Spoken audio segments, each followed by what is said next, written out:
Muy buenas, queridos amigos y oyentes del canal literario RG. Bruce. Mamá se sentó junto a mi cama. Había cogido Francois Le Champi, libro que por el color rojizo de su cubierta y su título incomprensible, tomaba a mis ojos una personalidad definida y un misterioso atractivo. Yo nunca había leído novelas de verdad. Oí decir que Jorge Sand era el prototipo de novelista, y ya eso me predisponía a imaginar a Francois Le Champi algo de indefinible y delicioso. Los procedimientos narrativos destinados a excitar la curiosidad o la emoción, y algunas expresiones que despiertan sentimientos de inquietud y melancolía, y que un lector un poco culto reconoce como comunes a muchas novelas.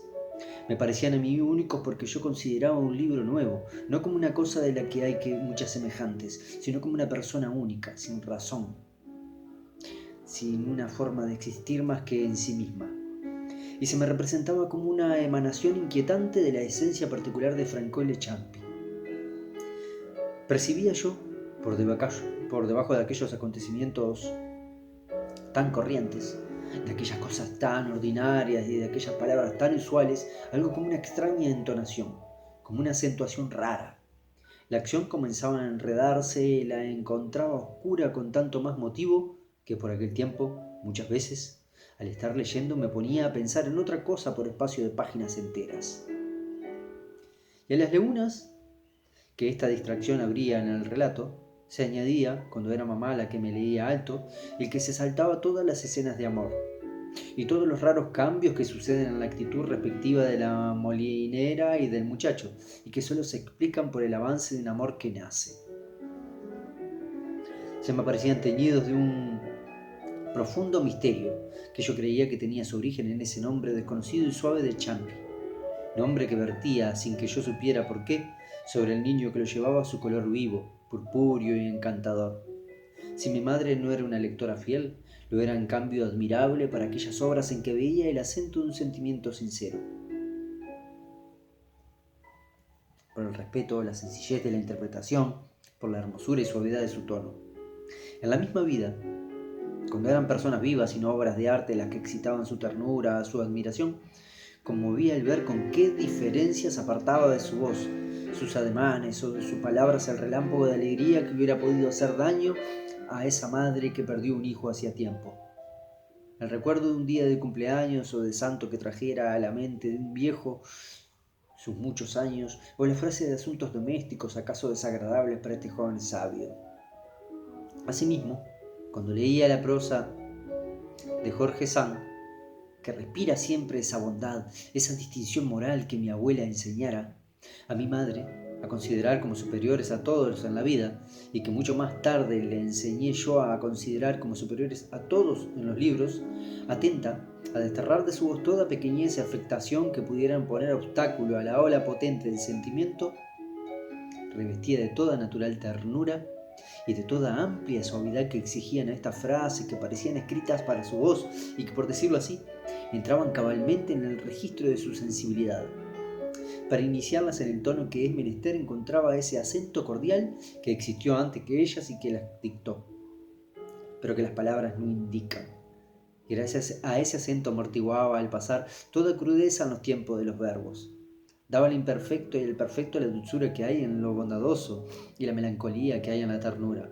Encaminaba la frase que se estaba acabando hacia la que iba a empezar, acelerando o conteniendo la marcha de las sílabas para que entraran todas, aunque fueran de diferente cantidad, en un ritmo uniforme, e infundía a esa prosa tan corriente una especie de vida sentimental e incesante. Mis remordimientos se calmaron y me entregué a la dulzura de aquella noche que iba a pasar con mamá a mi lado. Sabía que una noche así no podía volver, que el deseo para mí más fuerte del mundo, tener a mi madre en mi alcoba durante estas horas nocturnas, estaba muy en pugna con las necesidades de la vida y el sentir de todos para que la realización que aquella noche le fue concedida pasara de ser cosa ficticia y excepcional. Al día siguiente, retornarían mis angustias, ya no tendría allí a mamá, pero cuando esas angustias mías estaban en sosiego, ya no las comprendía. Además, mañana estaba aún muy lejos y yo decía que ya tendría tiempo de hacer ánimo. aunque no podría hacer mucho, que se trataba de cosas que no dependían de mi voluntad y que, si me parecían más evitables, era por el espacio que aún me separaba de ellas. Así, por mucho tiempo, al despertarme por la noche me acordaba de Combray.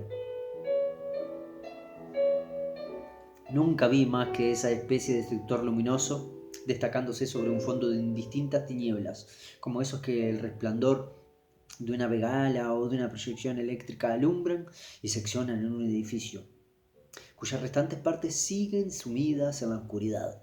En la base muy amplia, el saloncito, el comedor, el arranque del oscuro paseo de árboles por donde llegaría el señor Swan, inconsciente, causante de mis tristezas, el vestíbulo por donde yo me dirigía hacia el primer escalón de la escalera, tan duro de subir, que ella sola formaba el tronco estrecho de aquella pirámide irregular, y en la cima mi alcoba, con un pastillito, con una puerta vidriera para que entrara mamá.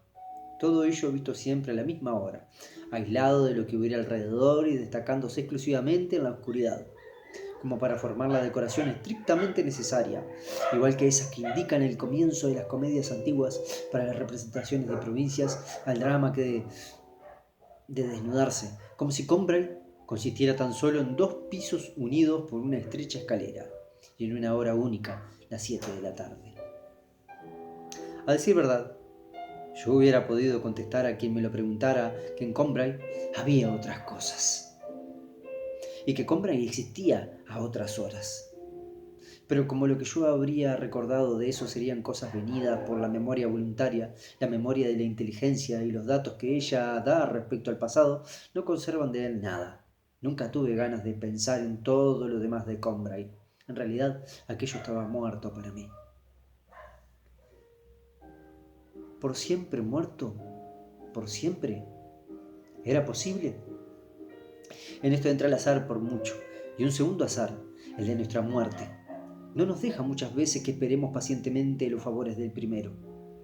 Considero muy razonable la creencia céltica de que las almas de los seres perdidos están sufriendo cautiverio en un cuerpo de un ser inferior, un animal, un vegetal o una cosa inanimada. Perdidas para nosotros hasta el día que para muchos nunca llega, en que suceda que pasamos al lado del árbol o que entramos en posesión del objeto que les sirve de cárcel.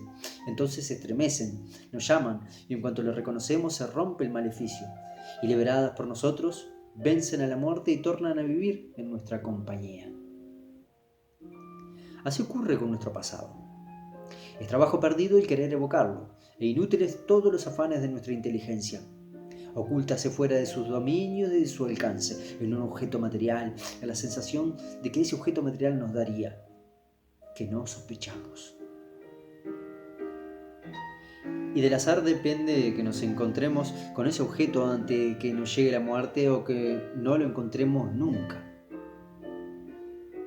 Hacia allá, muchos años que no existía para mí de Combray, más que el escenario y el drama del momento de acostarse.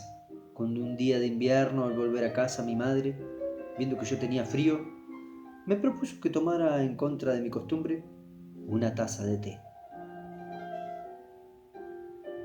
Primero dije no, sin saber por qué. Volví de mi acuerdo.